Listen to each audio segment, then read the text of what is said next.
Bonsoir, bonsoir les semblables, bonsoir mes chers co-créateurs, comment allez-vous? J'espère que vous allez bien. Donc, bienvenue sur ce nouveau programme de podcast, nouvel épisode de podcast. Je crois que nous sommes à l'épisode 5. Aujourd'hui, nous avons une invitée spéciale qui va nous partager son univers, qu'est-ce qu'elle fait. Aujourd'hui, nous allons plonger dans l'univers des constellations familiales, une approche puissante pour libérer les mémoires transgénérationnelles et retrouver son alignement intérieur. Mon invité du jour s'appelle Déborah Laloum. C'est une spécialiste des constellations familiales. Elle accompagne de nombreuses personnes à libérer des schémas inconscients hérités de leur lignée. Déborah, bienvenue sur le podcast. Merci à toi. Je n'ai pas pris le temps de te présenter. Donc, c'est la question que je pose à tous mes invités. Qui est Déborah Laloum? Vaste question. J'ai toujours une difficulté à me définir. Alors, ça peut sembler étrange puisque j'accompagne des personnes à plonger dans leur histoire, mais en même temps, je sais qu'il n'y a pas d'histoire. Mais si je pouvais te raconter une histoire à propos de moi, je suis, je suis Déborah Laloum, coach, accompagnante, formatrice également, et j'accompagne sur du coaching holistique et plus spécialement sur de la constellation familiale. J'ai aussi une appétence très forte pour tout le domaine artistique, somatique, corporel, puisque j'ai compris il y a quelques années que les schémas aussi se libèrent à travers le corps, que les mémoires sont engrammées dans le corps et que le travail somatique est essentiel. Et c'est en ça aussi que j'ai choisi les constellations familiales. D'accord. Je te remercie. Sans plus tarder, je vais te poser la question que bon nombre d'auditeurs aimeraient savoir. Est-ce que tu peux nous expliquer en quoi consistent les constellations familiales et comment est-ce qu'elles fonctionnent? Oui, c'est un principe qui est assez simple. Imaginez un individu qui a un réseau en lui qui pourrait être symbolisé par des croyances. Vous savez, un petit peu, tu sais, c'est un peu comme un tableau électrique sur lequel seraient branchés des fils. Et tous ces fils, toutes ces combinaisons représentent au fond des croyances, un système de croyances. Et la personne fonctionne avec ce système. Et parfois, le système est pas correctement branché. Il peut y avoir des branchements qui se sont faits de manière très aléatoire, qui sont des branchements qui sont inopérants, qui sont maintenant peut-être même obsolètes. Et l'idée, c'est vraiment d'accompagner la personne à voir quel est son système, Mm. notamment en lien avec le transgénérationnel, côté paternel et maternel, et en même temps dans son propre système, avec ses frères, ses sœurs, par exemple, et aller voir comment tout ça est branché, relié, comment tout ça communique. D'accord. Du coup, quels sont les types de blocages ou des problématiques qu'on peut résoudre souvent avec les constellations familiales ou bien les types de problèmes que tu rencontres le plus souvent lorsque tu accompagnes des personnes ou ce type de pratiques? Alors, j'accompagne sur tout type de thématiques. J'ai un champ très vaste. Ça peut être des thématiques qui vont être en lien avec le travail, avec l'argent, avec la relation amoureuse, avec la relation familiale, etc. En constellation familiale, ce à quoi je procède en premier lieu, c'est déjà d'aller voir ce qui se passe dans le rapport au père et à la mère, et de voir quel père et quelle mère l'individu est pour lui-même, hein. Et on va déjà aller diagnostiquer déjà, des thématiques de base, et au fur et à mesure, il va y avoir un élargissement. On va pouvoir aller, regarder des tas de choses, mais en fait, les thèmes sont extrêmement variés. Ouais. Si on revient à l'essentiel, heu le vrai thème pour chacun d'entre nous, c'est la thématique de la mort. En arrière-plan toujours, c'est qu'est-ce que la mort et même qui suis-je? c'est ce à quoi j'accompagne chaque personne, c'est à découvrir qui il est vraiment. D'accord. Bah oui, parce que ça, c'est une question qui est le plus demandée. Les gens, parfois, ont des difficultés à savoir qui ils sont. Et puis, j'aimerais savoir, pour aider les gens à découvrir qui ils sont vraiment, est-ce qu'il faut forcément passer par la constellation familiale ou bien tu as d'autres outils qui permettent de vraiment aller à la rencontre de soi? Alors, tout est possible. En fait, la rencontre à soi est inévitable. Tout dans le monde amène à ce que chacun d'entre nous se rencontre. Et au fond, ce que j'invite chaque personne que j'accompagne, c'est à aller, dans le chemin qui le réjouit, qui lui fait le plus plaisir, qui le met en joie. Donc si pour certains, c'est les constellations familiales, c'est OK. Si pour d'autres, ça va être la danse, si pour d'autres, ça va être le coaching, si pour d'autres voilà, en fait, peu importe le chemin, tant que l'engagement est plein. Mhm. Voilà. D'accord. Alors, est-ce que tu peux nous partager une histoire ou un exemple marquant d'une transformation grâce à cette méthode de constellation? Est-ce que tu as une histoire à nous partager ou un exemple? Ouais, alors, il y en a tellement, mais ce matin, j'ai accompagné une personne, en constellation familiale, qui est dans une famille, où le clan, est très puissant. Heu il y a, des loyautés fortes, notamment, une exigence, une croyance de fond de: «Je dois me sacrifier, pour la famille». Il y avait pour cette personne déjà une liberté touchée, une compréhension que, la place qui lui est donnée, dans sa famille, eh bien, elle pouvait l'occuper, pleinement tout en étant libre de loyauté, et cetera. Donc en fait, si tu veux, c'est un peu c'est difficile d'expliquer précisément, en termes, mais en gros, en fait, quand la personne vient toucher émotionnellement ce qui se passe en elle, par exemple, ce qui s'est révélé aujourd'hui en constellation familiale, c'est qu'elle pouvait lâcher le schéma qu'elle avait vu entre son père et sa mère, c'est-à-dire une mère sacrificielle qui s'est oubliée pour la famille, qui n'a pas vécu, pleinement sa puissance de femme et ce que ça lui a permis aujourd'hui, c'est de pouvoir aller vers le couple et d'envisager une relation amoureuse pleine, en pleine puissance et en co-création, en collaboration pleine avec l'homme, qu'elle aime. Mhm. D'accord. Bah ouais, ça c'est puissant ça.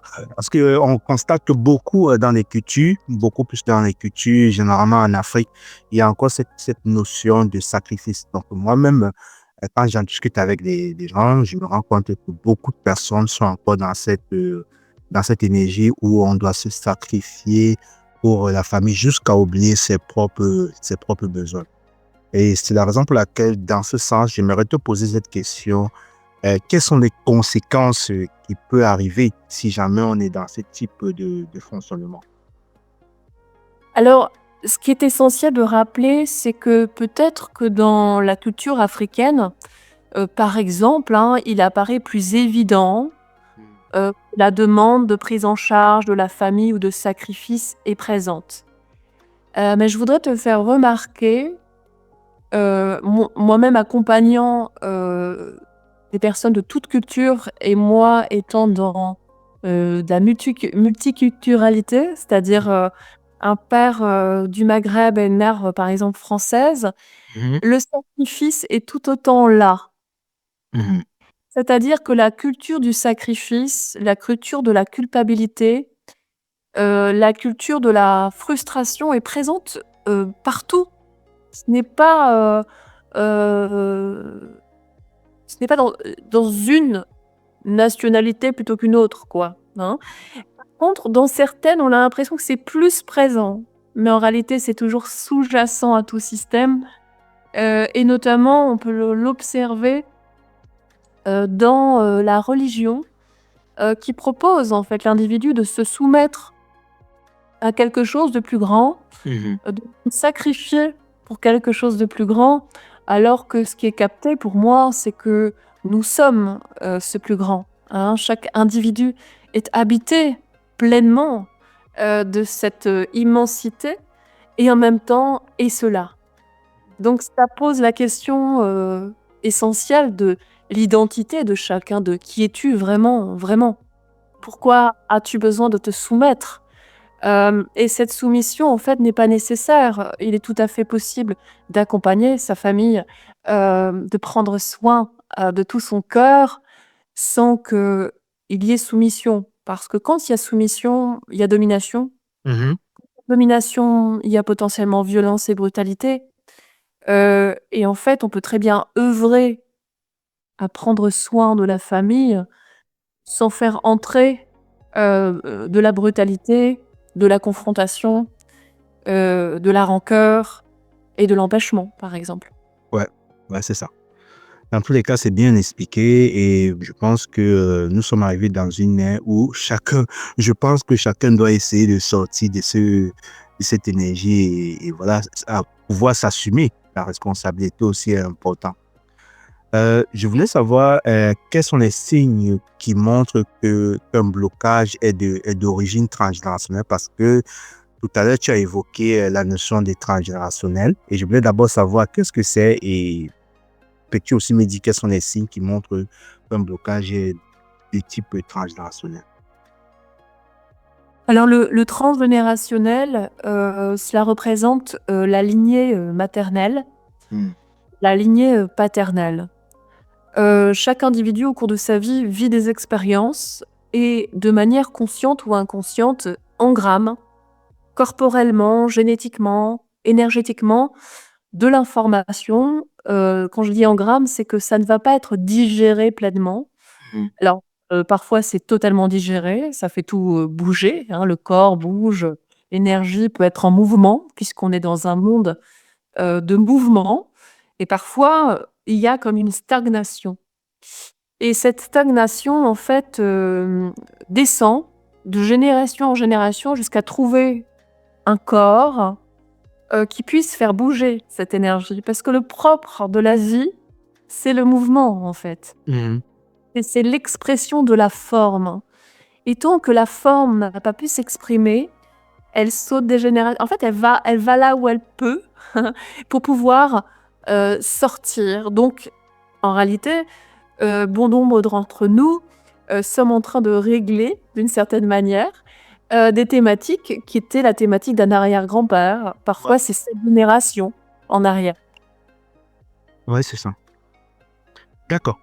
Donc, du coup, la majeure partie, donc, dans les constellations familiales, on travaille beaucoup plus sur les transgénérationnels.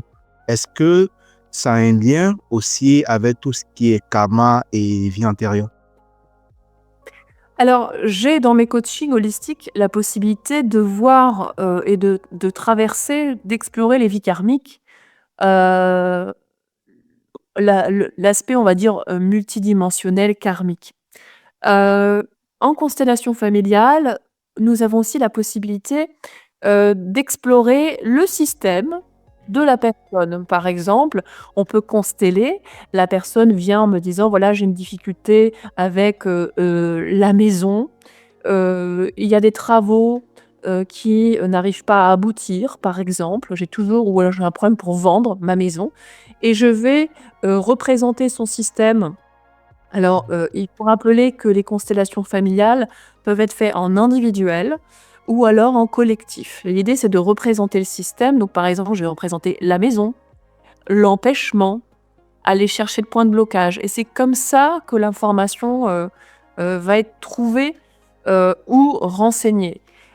J'ai tendance à me dire qu'il y a déjà suffisamment de thèmes à gérer dans cette vie et qu'il est peut-être pas nécessaire d'aller voir toutes les vies, le karma et cetera, Mhm. parce que plus tu tires un fil, plus il y en a. Donc moi, j'ai tendance à circonscrire un maximum, à la génération où se trouve la personne et puis l'amener à libérer l'histoire et à arrêter de croire aux histoires. Parce que, hem, le en fait, la personne, en réalité, la personne se retrouve à gérer de manière consciente et inconsciente, les déchets, on va dire, hein, ou les choses qui n'ont pas été digérées sur les lignées précédentes, parce qu'elle croit à l'histoire. Elle croit être quelqu'un. Mmh. Donc moi, j'accompagne la personne à libérer l'histoire et à libérer l'identité d'un personnage. Oui. Persona, c'est le masque. Donc j'accompagne la personne à laisser tomber le masque et à découvrir qui elle est vraiment. D'accord. Du coup, tu as parlé tout à l'heure, d'une séance, qui s'est fait en individuel ou en collectif. Est-ce que, une séance de constellation familiale peut se faire à distance ou bien il faut uniquement le faire en présentiel? Alors aujourd'hui, par exemple, cette séance ce matin était en distanciel et elle était d'une puissance inouïe. Ça a tout fait bouger, en fait, hein. Je te rappelle, mais je pense que tu ne l'ignores, tu ne peux ignorer cela, Ouais, le temps et l'espace n'existent pas. ouais. Heu, Tout peut être bougé, même à distance. Alors parfois, il y a des personnes qui vont ressentir plus de confort à être en présence et cetera, mais ça fonctionne extrêmement bien et pour les coachings holistiques, que je fais au quotidien et pour les constellations familiales, le distanciel est complètement, opérationnel. Ouais, parfois, des gens, ça fonctionne pas parce que les gens ont des appréhensions ou bien de l'inconnu ou des croyances dessus, derrière le truc. Parce que, je crois on dit que tout est énergie et l'énergie, elle est partout. L'énergie ne connaît pas la distance, c'est ça? Bien sûr et puis, généralement, si la personne a un a priori, je la contacte, on fait un premier entretien pour amener à libérer un peu ses croyances et ses a priori et la personne plonge spontanément et en même temps, si la personne est gênée par la distance, elle peut tout à fait venir me voir, je suis à Paris, en individuel ou venir aux sessions collectives que j'anime, plusieurs fois par mois. Tiens, par exemple, prochainement, j'ai un groupe continu qui démarre en session fermée, mais j'ai des sessions ouvertes où la personne peut venir me voir, même, avec, du collectif et le collectif est extrêmement intéressant justement pour réparer, pour accompagner. Parce que là, le système va être représenté par des individus qui vont incarner le rôle des protagonistes du système et ça, c'est vraiment magique et c'est un amour infini qui se déploie. Ouais. D'accord. Donc, dans tous les cas, quelle est la place, avec quoi tu travailles? Je voulais savoir quelle est la place de l'énergie et l'intuition dans ton approche. Est-ce que tu as, est-ce que tu as développé un don spécifique pour faire ce travail ou bien tu travailles juste avec l'instinct ou l'intuition? Ou bien est-ce qu'il faut un don pour faire ce travail? Alors, me concernant, j'exerce le métier de formatrice en communication intrapersonnelle, gestion des émotions, gestion du stress. J'accompagne aussi au coaching, donc j'ai été formée à la PNL, à l'hypnose.